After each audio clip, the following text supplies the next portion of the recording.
Now back to the show. This is The Law Show on CL 650.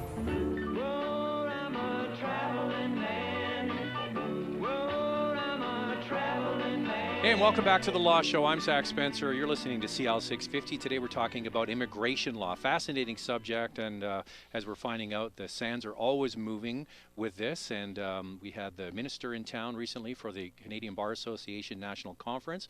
And our guest today, very versed on all of this stuff, Rudy Kisher and Alex Stojkovic, partners at MKS in downtown Vancouver, Yaletown. But you're moving.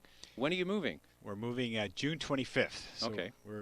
But you're still downtown. We're still downtown. We're leaving Yaletown, but we're going down to the corner of Hastings and Granville, right kitty corner of the St. Clair Center, and next to the Burke's building. Well, a lot of people know the Burke's building. That's an iconic building. Yeah. Yeah. It's we were expanding, so we needed more space, and we decided to be closer to the banking district, and we're looking forward to the move.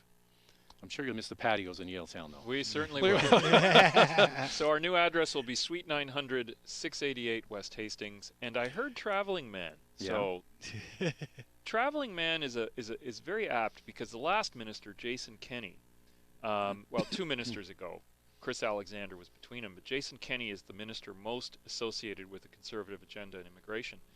Kenney was famous for traveling to as many functions relating to various immigrant groups across the country, particularly what are seen as visible minority community events all across Canada, religious events. He probably set records for the number that he went to. But there was a specific point, though, to doing that. There was a feeling that the outreach needed to be directly to community groups and to skip stakeholders. Whereas to finish our last segment, this minister is doing this the much more traditional way, which is deal with the stakeholder groups, such as the settlement services organizations, commerce, various other of those bodies first and foremost, and not necessarily emphasize traveling around. So it's interesting. Traveling Man made me think of just the different tours that we're doing. We're still doing tours, but we're touring different organizations. Well, he probably was going direct to the voters, right? Yeah, absolutely. Yeah, he was. Absolutely. And I mean, he won that immigrant vote. I don't think there's no question that Kenney won that for them, right? I mean, well, the first time around. But last time around, that wasn't the case anymore. Yeah. Well, a lot has changed. A lot has changed. So in terms... But no, one thing I wanted to touch on is a lot of change. You got the new government. We have the refugee system. Well, we've talked about this over the last couple of shows with the 25,000 plus that are coming in. So has that affected processing times? Are you seeing it at your end? Well, 100%. Yes. We're going to talk a little about levels. I mean, what's happened is, you only have so much capacity, as the minister found out, and as he mentioned at our conference. I mean, he was a little bit surprised. He went to the government and said, can we, he went to the department and said, we need to bring these 25,000 in. Can we do it? And we've got to do better. We've got to do faster. And he sat on them, and he was able to sort of get them up to a point where they brought 25,000 people in very fast order, pretty much record level, I would say, worldwide for a resettlement program to do that. Yeah, because they were elected in October, and they were all, for the most part, the majority were here by the end of the year, maybe trickling into January, but that was about it. Yeah, so he did a great job on that, but what happens is you see other times there's only so much capacity. You can't bring on new staff, etc. And he made it very clear that they had people working, because they have a new computer system, they had people working around the globe on these files in Syria that they would be being processed at other offices. So they were able to meet that goal, but the result is there's only so many people that can bring, and he wanted to increase the pie. We've gone from annually typically getting around 265,000 to 285,000.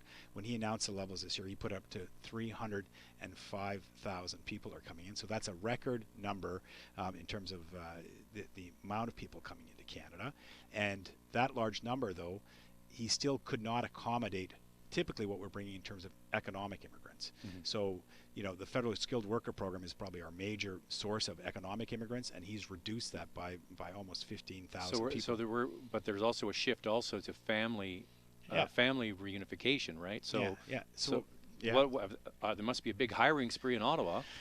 We haven't. I guess we've seen a little bit of hiring, but I mean, what's happened at the end of the day is we've seen a slowdown in terms of the number of economic immigrants coming in, and we've seen a percentage increase in the amount of family class and refugees that are going to be coming into Canada. So the old system, we were seeing about 70% of immigrants were coming under the economic class, we would call them, 30% sort of family and humanitarian. Now we're almost back to 50-50. Which were levels that you would have seen last in the 90s. And the counterpoint to that is we're bumping along at 1.2, 1.6% growth in Canada, but we're adding 300,000 people, half of which are not going to contribute to the economy. I think the minister is very clear against that, actually, because his opinion, he doesn't like the name, calling them economic or family immigrants, because if somebody's coming in the family class doesn't mean they don't contribute economically. Because someone's bringing their wife in doesn't mean their wife isn't a doctor or a dentist, isn't going to start working or isn't going to contribute. People that come in as refugees, I mean, I've been involved with reselling 2 refugee families. They're working already, right? They're back. They're into the economy. They're just not picked for that reason. Right.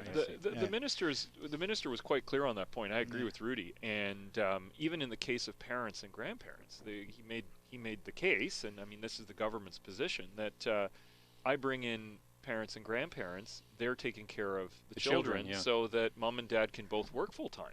Well, I'm just saying adding more people to the workforce when we have low growth generally, like we don't have a lot of people here who are struggling to find work, and we're bringing in more people. That's always the argument, right? The counter argument against that is immigrants generally mean more households. More households mean more goods, more purchases, dishwashers, more everything. Yeah. So how much of our existing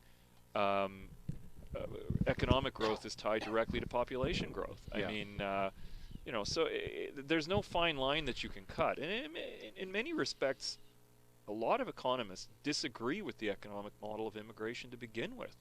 They say that people that are second-generation refugees and people who came through various programs in which the government invested in them to some extent tend to be the most loyal immigrants that we have. People that stay 3, 4, 5 generations versus a theme on this show regularly, which are the people who've paid their own way, often don't feel much loyalty to Canada necessarily. Well, look, let's go around the table. My family from Great Britain in the late 50s, early 60s.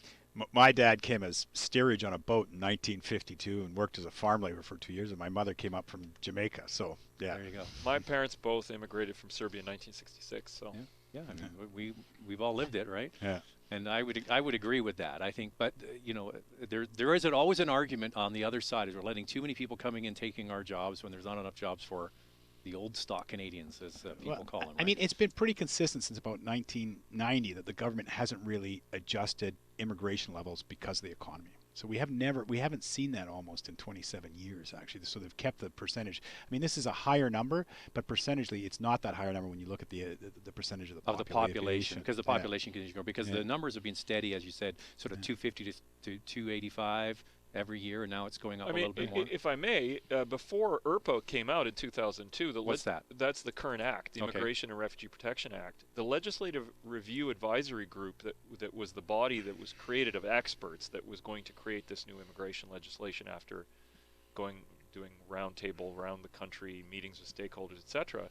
There was talk about advocating a position where Canada would add 1% a year.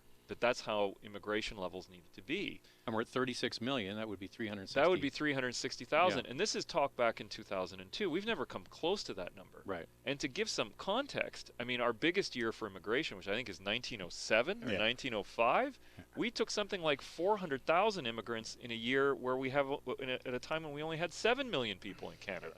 That's something like 5%. No, yeah, it was unbelievable. Yeah. All right. So the levels and the family dynamic is changing, so we're getting a family reunification coming in. We talked about the processing times. It's slowed because of the growing number of people coming in and the refugees. Now, we also referenced before the break about this Quebec issue. Quebec has its own sort of special rules, and the separate provinces have done this. Manitoba, British Columbia has a system as well. So what is Quebec doing that maybe is rubbing other people the wrong way, or they need to change, or what's going on there? Well, I mean, the Quebec program is a little bit different. Every province now has its own provincial nominee program. Quebec in the 1960s struck what's called the Quebec-Canada Accord, and this accord basically allows Quebec to actually run its own separate immigration program abroad, and select its own immigrants without sort of having to confer much with the federal government. And under it, they have this investor program. It's a passive investor program. The rest of the country, the federal government has gotten rid of that program for about. So what does passive mean? They just have to come with X number of dollars? They have to have business experience, to be fair, and generally about 2 to 3 years of business experience, plus a certain amount of, they have to have a certain net worth. You know, the old federal program and the current Quebec program is a net worth of $1.6 million, and when they say invest, it's actually lend the government $800,000, pretty much risk-free. That comes back to them after 5 years with no interest, really. So it's not really, most investments you think you're putting your money at risk. That's not what's happening here. It's a passive loan program as opposed to a passive just to make sure you're going to stay and be committed, right? Well, I don't even think that's the reason. You're basically paying, the government is making money off not having to borrow that money, and it doesn't make you committed, actually, because after you land, you can leave. So that system, the Canadian system, was scrapped a couple of years ago, right? Yeah, at least and 4 so years ago, Quebec still has it. So I guess people are taking advantage, right? People are taking advantage. They still see about 5,000 immigrants a year coming in under that program. And a bit of a bone of contention is, I think less than 95% of the applicants actually stay and reside in Quebec, right? Less than 5% of the applicants stay and reside in Quebec. 95% don't. And the vast majority of those, because this program has been dominated by mainland Chinese applicants, the vast majority of them are in Vancouver and have been for the last 15 years. You would think it's so opposite to the whole psyche of Quebec, where we have this whole idea where we don't have enough French-speaking Quebecers, that they would bring in Chinese business people. But they're addicted to the money, right? Because what happens is that money they have to pay back every 5 years. So they're addicted to this cash flow that comes into their budget every year of immigrants. If they stop that cash flow, how are they going to pay that money out to the people that are having their loans come due after 5 years? Does that Quebec total go into the federal 305,000? Yes. Yeah. Yes. Okay. Yeah. So who's opposing this? Well, the challenge is that in Vancouver, you have already the debate over what percentage do new immigrants and foreign owners have in terms of the real estate market? Well, the challenge here is, here are people who are saying they're going to move to Quebec. And don't. Quebec having a program where they're supposed to be trying to enhance the French francophone fabric of Canada, of Quebec, where they're clearly not. Sure. Because none of these folks speak a French. lick of French, yeah. Neither do I, by the way. Most don't speak any English either, I would add. And yet, here they are, landing in Quebec. Quebec gets a chunk of settlement funding for each of these people, because settlement funding from the national government to the provinces for language training and for various other programs like that is based entirely on the number of landings. Well, these people aren't going to Quebec. They're going to British Columbia. So British Columbia has X number of actual immigrants and is being paid for a lesser number in terms of settlement funding. Would you suggest that you follow where they end up? Exactly. And this has been argued by a number of experts that very least the federal government should be tracking where people are going and paying the provinces according to that allocation. That's been a complaint of BC's for a while. And the minister actually went on camera and committed to looking at that issue and to actually paying settlement money based on where people were actually going versus where they're seems logical, where they intend to go. Now, the debate there is a difficult one. I mean, what a lot of people in Quebec will say is, well, why are you complaining? These people are, they're spending money in British Columbia. They've enhanced British Columbia more than the money that we've gotten in Quebec. So what's your complaint? And that's a debate that's harder to really argue. Yeah. Argue. So well, speaking of language and people coming to the country with a lack of skills in either French or English. In the next segment, we're going to talk about the change to the language rules, which I'm sure a lot of people in British Columbia, we have so many people coming here from outside of the country, may be interested in. We're going to continue the conversation talking about immigration law. We have Rudy Kisher and Alex Stojkovic from Maynard Kisher Stojkovic Immigration and Citizenship Lawyers, MKS, in downtown Vancouver, moving at the end of June. We'll find out more about that again next here on The Law Show. There's more of the show still ahead. This is The Law Show on CL 650.